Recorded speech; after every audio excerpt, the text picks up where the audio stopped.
Hello, everybody, and welcome to the latest edition of CNF Talks. This is a series of interviews in which we speak to speakers at some of our upcoming events. And today it's my great pleasure to have with me Ben Foulser, who is a partner at KPMG UK. And Ben is speaking at the EV Infrastructure Summit, which is being held in London on the 9th of April. Ben, great to have you with us. Great to be here, Maurice. Nice to see you again. Let's turn to the questions. First of all, how will the government's decision to delay the ban on new petrol cars from 2030 to 2035, which some commentators, including the ABR, expect will result in consumers postponing a switch to EVs, how will that affect the rollout of charging infrastructure in the UK, do you think? I think there'll be there is immediate sort of skepticism in the market around real commitment to completely zero emission fleet. But actually, that is sort of negated, I think, very largely by the ZEV mandate, which sits alongside the ban on EVs as a key part of policy. So the ZEV actually requires that by 2030, 80% of cars and vans that roll off the production line are EVs, full EVs. And so you've got a bit of push policy there that should hopefully be making more and more zero emission vehicles available for the public. And that in and of itself should be creating that impetus for the overall park to be more comprised of electric vehicles and push demand into the charging infrastructure environment. What is interesting is seeing the reaction from charging point operators in terms of what they think the blend of that charging infrastructure will be. But there's certainly no shortage of appetite for investment in the environment. And we've seen even the likes of the big energy providers, Scottish and Southern Energy, for example, making an announcement that it's going to have some 300 sites across the UK, already making investments in sites, other energy providers wanting to get into the mix, continued investment by the charging point operators and their backers, and actually interest in the UK market from charging point operators from overseas. So yes, some initial skepticism around real commitment to decarbonise. But actually no shortage and no downturn in investment in charging point infrastructure. Good to hear that. Good to hear it hasn't caused any blips on the delivery of the EV charging here in the UK. Do you think there is still a business case for slow on-street charging? Well, as I was saying, I think the charging point operators are looking at the blend in their portfolio going forward. And certainly, I was at a conference a couple of weeks ago listening to a number of charging point operators talking about their investment plans, and they're very now on rapid charging points. And there are a number for that. First and foremost, the business case for charging slow on-street charging points is difficult. If you're going to really make money from them, you have to have turnover and yield.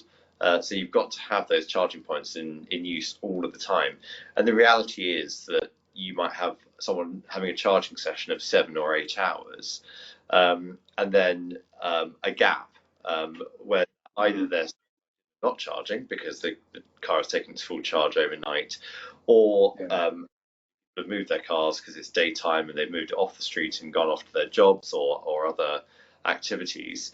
And so the reality is that for those slow on-street charging points, you need government intervention. You need the grant schemes like AUX and LEVA in the UK. Yeah.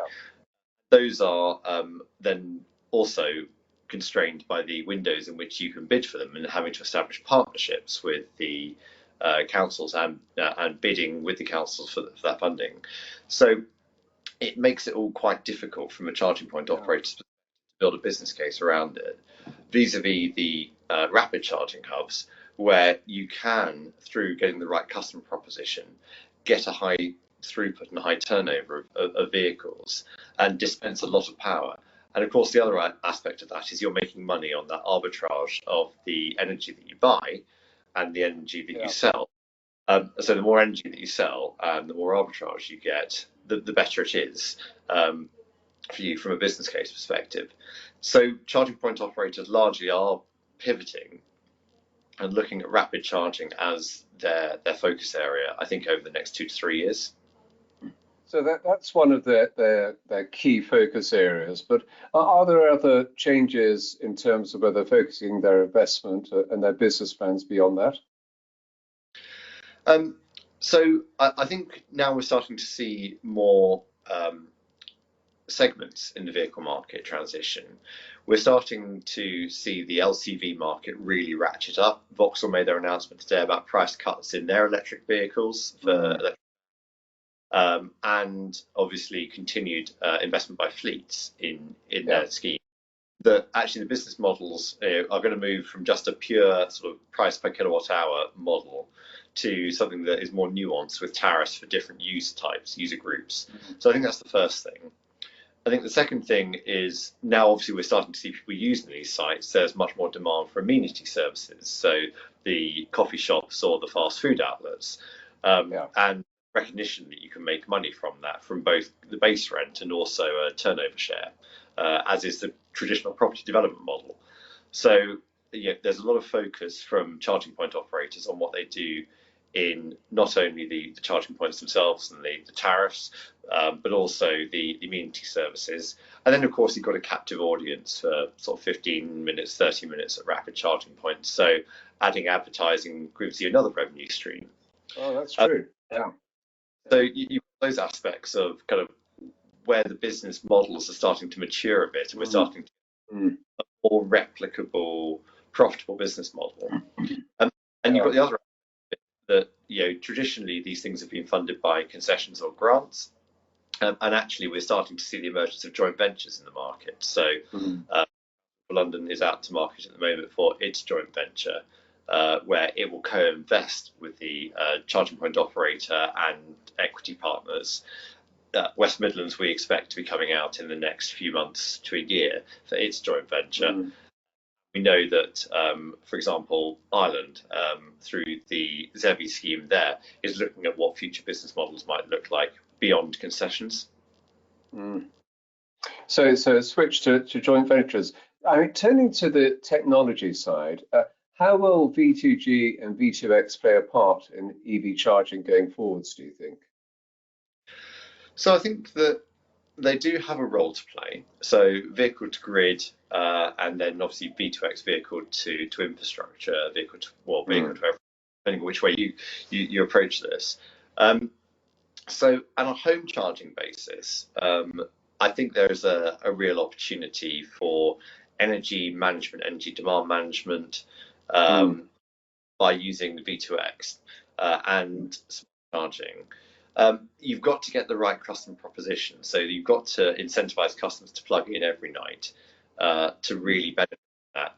And of course, famously, Octopus has recently announced its smart charging V2X proposition to say that if you're able to plug in 6 to 7 hours every day, then potentially we'll be able to give you free charging over the year.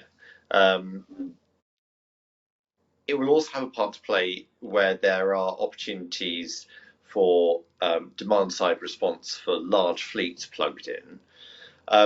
The challenge is always going to be the availability of the vehicles and the state of charge that you need that vehicle in.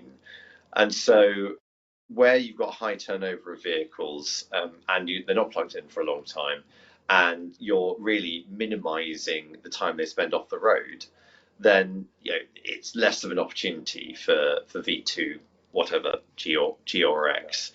So I think it will, still kind of a very nuanced, very nascent, very new area. And we are seeing research being done in this space. So DESNES, for example, is doing a piece of work on customer appetite and what the tariffs might need to look like, and also what the policy and regulation might need to look like in terms of the amounts that are payable to the vehicle owner and what you might do if you don't actually deliver the promised state of charge at the end of the session.